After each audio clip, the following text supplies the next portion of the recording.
രാഹുൽ മാങ്കൂട്ടത്തിലിനെ നിയമസഭാ സമ്മേളനത്തിൽ പങ്കെടുപ്പിക്കുന്നതുമായി ബന്ധപ്പെട്ട് കോൺഗ്രസിൽ ഭിന്നത രൂക്ഷം. രാഹുലിനെ സഭാ സമ്മേളനത്തിൽ പങ്കെടുപ്പിക്കരുതെന്ന നിലപാടിൽ ഉറച്ചു നിൽക്കുകയാണ് പ്രതിപക്ഷ നേതാവ് വി.ഡി. സതീശൻ.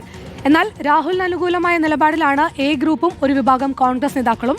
രാഹുലിനെതിരായ സസ്പെൻഷൻ നടപടി പ്രതിപക്ഷ നേതാവ് സ്പീക്കറെ അറിയിച്ചു. ടി വി പ്രസാദ് ഉണ്ട് വിശദാംശങ്ങളുമായി. T V Prasad, good morning. തിങ്കളാഴ്ച സഭയിൽ രാഹുൽ എത്തുമോ? എന്തായിരിക്കും തീരുമാനം എന്നാണ് മനസ്സിലാക്കുന്നത്? Mridula, Shruti, good morning.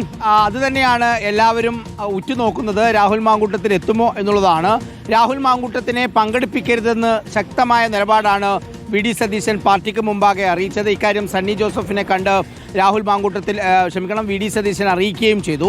രാഹുൽ മാങ്കൂട്ടത്തിൽ നിയമസഭാ സമ്മേളനത്തിൽ പങ്കെടുത്താൽ അത് പ്രതിപക്ഷത്തിന് വലിയ പ്രതിസന്ധി ഉണ്ടാക്കും, പ്രതിരോധത്തിലാകും എന്നാണ് വി.ഡി. സതീശൻ്റെ നിലപാട്.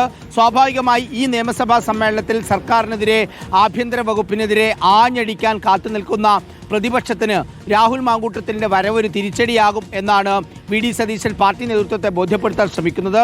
എന്തായാലും അതിലൊരു തീരുമാനമുണ്ടായിട്ടില്ല. ഭിന്നത അതിരൂക്ഷമാണ്. രാഹുൽ മാങ്കൂട്ടത്തിലിനെ സംരക്ഷിച്ചുകൊണ്ട് ഒരു വിഭാഗം നേതാക്കൾ, എ ഗ്രൂപ്പിലെ നേതാക്കളും അതുപോലെ തന്നെ എ ഗ്രൂപ്പിലെ ചില നേതാക്കളും ചില കോൺഗ്രസ് നേതാക്കളും രംഗത്തെത്തിയിട്ടുണ്ട് എന്നുള്ളതാണ്. രാഹുൽ മാങ്കൂട്ടത്തിനെതിരെ ആരും പരാതി കൊടുക്കാത്ത സാഹചര്യത്തിൽ രാഹുൽ മാങ്കൂട്ടത്തിലിനെ തിരിച്ചു കൊണ്ടുവരേണ്ട ബാധ്യത കോൺഗ്രസിനുണ്ട് എന്നുള്ളതാണ് ആ നേതാക്കന്മാർ പറയുന്നത്. എന്നാൽ അവരെ അനുനയിപ്പിക്കാനുള്ള ശ്രമം വി.ഡി. സതീശൻ്റെ ഭാഗത്തുനിന്ന് തുടരുകയും ചെയ്യുന്നു. അതോടൊപ്പം വി.ഡി. സതീശനെതിരെ രാഹുൽ മാങ്കൂട്ടത്തിൻ്റെ ആളുകൾ അതിരൂക്ഷമായ സൈബർ ആക്രമണമാണ് ഇപ്പോഴും നടക്കുന്നത്. അതിനിടയിൽ വി.ഡി. സതീശൻ നിർണായകമായ നീക്കം നടത്തിയത് കോൺഗ്രസ് പാർട്ടി സസ്പെൻഡ് ചെയ്തു എന്ന വിവരം നിയമസഭാ സ്പീക്കറെ വി.ഡി. സതീശൻ അറിയിച്ചു. പാർലമെന്ററി പാർട്ടിയിൽ നിന്ന് പുറത്താക്കിയ വിവരവും അറിയിച്ചു. ഇതോടുകൂടി ഇനിയിപ്പോൾ രാഹുൽ മാങ്കൂട്ടത്തിൽ നിയമസഭയിലെത്തിയാലും പ്രതിപക്ഷ അംഗങ്ങൾക്കൊപ്പം ഇരിക്കാൻ കഴിയില്ല.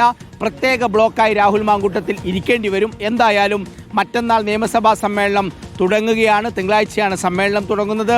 അതിൻ്റെ മുന്നോടിയായി ഇതിലൊരു തീരുമാനമുണ്ടാകും. ഒരുപക്ഷെ ഇന്ന് തന്നെ സണ്ണി ജോസഫ് ഇക്കാര്യത്തിലൊരു തീരുമാനത്തിലെത്തും എന്നാണ് മനസ്സിലാക്കുന്നത്. എന്തായാലും തിങ്കളാഴ്ച വരെ കാത്തു നിൽക്കേണ്ടി വരും.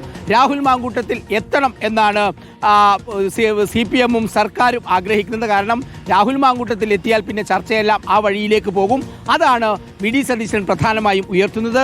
രാഹുലിനെ പങ്കെടുപ്പിച്ചു കഴിഞ്ഞാൽ നമ്മൾ ഉന്നയിക്കുന്ന കാര്യങ്ങൾ അത് നിയമസഭയ്ക്കകത്ത് ശരിയായ രീതിയിൽ പ്രതിഫലിപ്പിക്കാൻ കഴിയില്ല എന്ന നിലപാടാണ് വി.ഡി. സതീശൻ മുന്നോട്ട് വയ്ക്കുന്നത്. എന്തായാലും തീരുമാനം ഇന്നുണ്ടാകും എന്നാണ് മനസ്സിലാക്കുന്നത്.